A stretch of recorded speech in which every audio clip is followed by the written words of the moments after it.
They called him the Stoneman. Just think about that name. Yeah. A truly baffling, faceless killer, striking at night, no warning, no witnesses. Just that one signature, right? That heavy stone. Exactly. A Yeah. single massive stone. So today we're doing a deep dive into, well, one of history's most perplexing serial murder cases. It really is perplexing. Our mission here is to take you back to Mumbai and then to Kolkata. Two cities, separated by years, but linked by this terrifyingly similar method. And this incredibly elusive killer. We want to unpack the facts, what we actually know. Look at the patterns. Yeah. The terrifying patterns. And really confront those questions that are still just hanging there, But, decades later, still unanswered.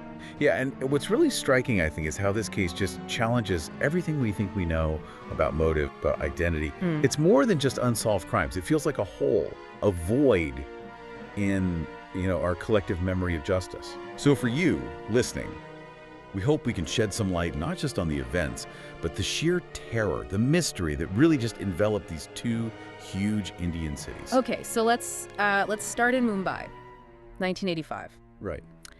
Picture it, this sprawling, bustling city, just alive, constant energy, day and night. Moving. But then you look at the fringes, the darker corners maybe, where the homeless slept, under bridges and parks, sometimes just on the pavement. Seeking refuge wherever they could find it. And that's where this new terror began. It started, didn't it, with just one man. Yes, one man, found dead early one morning. His head, well, crushed. By a massive stone, just lying nearby. Yeah, and the police, initially, they kind of dismissed it, right? Random violence, maybe a dispute. Understandable, perhaps, at first. Yeah. But then it happened again. And again. And again. Just think about that for a second. The dread. Trying to sleep rough, knowing this brutal, random force was out there. It's hard to even comprehend that level of fear, isn't it? Yeah. And the victims, they were almost always the same type. Poor, homeless man, sleeping out in the open, vulnerable. And the killer's method. It was chillingly consistent. Utterly. Waiting until the dead of night, the city asleep. Lifting this incredibly heavy stone, sometimes, over 30 kilos. Yeah, like lifting a small child, you said before. Massive weight. And just dropping it directly onto the victim's head. Instant death. No struggle, apparently. No sign of robbery either. That's crucial. This wasn't about theft. No, it It's all- felt like an execution with this bizarre, specific signature. Exactly. And the numbers just kept climbing. What was the final toll in Mumbai by the end of 1988? At least 12 lives claimed. At least. That we know of. 12, and then Yeah, nothing. just like that. As abruptly as it started, the murder stopped. Which is almost as baffling as the crimes themselves, isn't it? That sudden stop. It really is. How do you explain that? So the Mumbai police, they must have been under immense pressure. How did they even try to handle this? Oh, they struggled. Massively. They never caught anyone, despite pouring resources into it. Any leads, suspects? They looked at petty criminals, mentally ill people wandering the streets, the usual avenues, but there was just no hard evidence, nothing concrete to link anyone. Just dead ends. A profound sense of helplessness, I imagine. And as for why it stopped, well, theories. Like what? Maybe the killer got arrested for something else, totally unrelated. Or maybe they just moved away. Or died. Or died, yes. But without an arrest, it's all just speculation, leaving this terrifying mystery hanging over the city. An open wound, like you said, and that uncertainty, that lack of closure, it leads us straight into the next chapter, doesn't it? Yes, which is where things get really, really eerie. Kolkata, 1989. Almost exactly a year after the Mumbai killing stopped. And suddenly, an almost identical pattern starts all over again. It's uncanny. What were the first signs this wasn't just, a terrible coincidence? Well, the similarities were just horrifyingly precise, weren't they? Exactly. Again, homeless victims. Heads crushed by large stones while they slept. And again, absolutely zero witnesses. It was like a carbon copy. The method, the victim profile, the sheer brutality. It wasn't just one or two incidents either. It quickly became clear this was a pattern that screamed Stoneman. And the scale in Kolkata, was it similar to Mumbai? Just as chilling. Between 89 and 1990, at least 13 murders were linked to this killer. 13. So over 25 victims across both cities, minimum. Minimum. And the media, of course, picked up on it immediately, remembering Mumbai. Now they called him the Kolkata Stoneman. So the Kolkata police, they must have known what Mumbai went through. Did they have any better luck? Sadly, no. They faced the exact same incredibly frustrating challenges. What did they try? They patrolled streets at night, of course. They even set up covert surveillance near known sleeping spots for the homeless, tried hiding officers nearby. But nothing. Nothing. The killer was like a ghost, Yeah. no footsteps, no one ever saw anyone lugging these huge stones around in the middle of the night. How is that even possible? These weren't pebbles. It suggests incredible stealth, precision, and almost, well, supernatural ability to just vanish forensically. Almost nothing beyond the obvious blunt force trauma. They were chasing a shadow. Literally. And the fear in Kolkata, you can only imagine. Oh, it was palpable.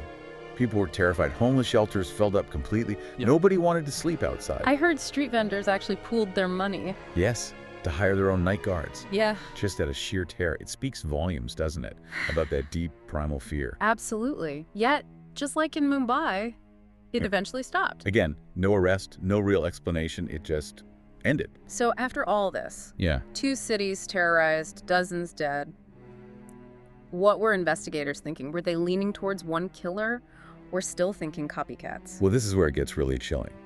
Because, yes, a significant number of investigators, especially those looking at the big picture, Yeah. they start to seriously believe it was the same person.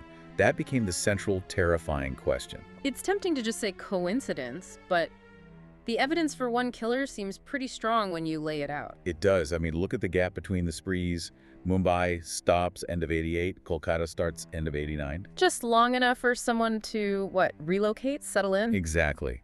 Then the victim profiles, they matched perfectly. Homeless men, sleeping rough. And the method, it wasn't just similar, it was nearly identical, wasn't it? The stone, the head injury. Precisely. And even the choice of stone often found right near the scene. Almost like the killer used whatever heavy object was readily available. Opportunistic, yet methodical. Okay, so if we entertain that theory that it was the same person, who was he? And maybe even more puzzling, why stop? Why stop after Kolkata? Ah, the million-dollar question. And that's where the theories really diverge. Right. What are the main ones? Well, one common theory is a mentally disturbed drifter, someone moving between cities, perhaps compelled to kill for reasons only they understood. So the killing stops when maybe they move again or get arrested for something minor Or perhaps their mental state shifts, or they're incapacitated somehow. It fits a certain profile of serial offenders. Okay. But there's another idea, right? The copycat theory. Yes, the counter theory. Yeah. That the murders were actually committed by different people, maybe using the Stoneman name, that notoriety, as a kind of cover. Like criminals mimicking famous unsolved cases. Exactly. To throw off police, or maybe just for the dark thrill of associating themselves with that fear. But what makes some investigators doubt that, given the specifics here? Well, while copycats happen, the sheer consistency here is unusual.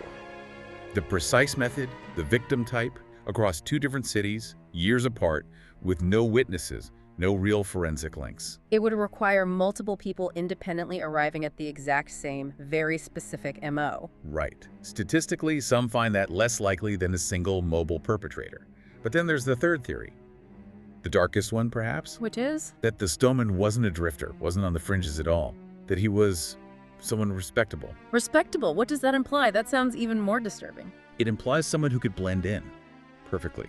Someone who could live a normal life, hold down a job maybe, have a family even. And just switch this horrific violence on and off. Exactly. Someone with a terrifying self-control to stop killing whenever they chose. Right. Maybe the urge subsided, maybe the risk felt too high, Yeah, but they could just stop and melt back into society. that's chilling.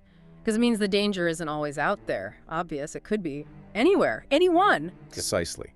It challenges that idea that monsters look like monsters. This theory suggests a cold, calculated control, not just impulsive madness. And that's deeply unsettling. It forces you to think about control versus compulsion. Wow. So here we are now. It's been, what, more than 30 years? Over 3 decades since the last confirmed Stoneman murder. And both cities, Mumbai, Kolkata, if they've exploded. Changed beyond recognition in many ways. Millions more people, constant development. Life moves on. And the victims. Sadly, largely forgotten by the public, wouldn't you say? Tragically, yes. Their names barely remembered, footnotes in a chilling, unsolved story. But the thought remains. Somewhere out there, maybe a very old man is living out his final days holding this terrible secret. Or Yeah. perhaps someone else has inherited that silence, that potential. It's a haunting legacy, isn't it? The sheer anonymity of such brutality. It truly is. And it leads us really to the final disturbing question that this whole deep dive leaves us with. Which is? If the Stoneman, whoever he was never actually caught, Yeah. what's stopping him, or maybe someone like him, from starting again? That is definitely a thought to leave you with. We really encourage you, keep exploring these cases that stick in your mind, because sometimes Sometimes the scariest killers really are the ones who got away.